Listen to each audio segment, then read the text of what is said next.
আরে থো বাড়ি স্কুলে যাওয়া লাগবে না, লেখাপড়া করে তো জজ ব্যারিস্টার হইব না। দুনিয়ার কত পোলাপান স্কুলে যাওয়া চলতেছে না। দুনিয়ার ব্যাপক পোলাপান তোমার মায়ের মতন বদিন না। অবস্থাও তো আমি চোখে কিছু দেখি না। আমার খাওয়ান পড়ার লেখাপড়া, আমি তোমাকে এত ঋণ কেমনে শোধ দিব? আল্লাহ বিপদ দিছে, আল্লাহ উদ্ধার করবো। আল্লাহ তো আছে বড় লোক গুলাইগা। শ্রবণ প্রতিবন্ধী নিষ্পাপ শিশু এদের সঠিক সময়ে শিক্ষার সুযোগ করে দিচ্ছে, কিন্তু অনেক বড় একটা কাজ। সিএনজিটা কিনে পড়ামুগো এত আর দুঃখ থাকতো না। দিতারে লয়ে প্রথমেই কানের ডাক্তারের কাছে যাবো। কেমনে যে তুমি ঋণ শোধ করি? কানের মেশিনে কি ও শুনতে পাবে ডাক্তার সাহেব? আপনি কি আগে কখনো দেখিয়েছেন?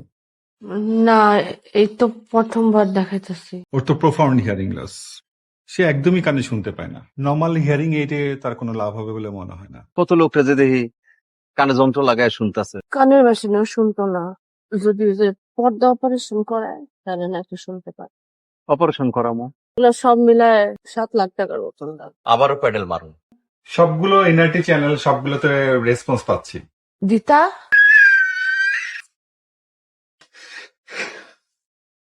আলহামদুলিল্লাহ।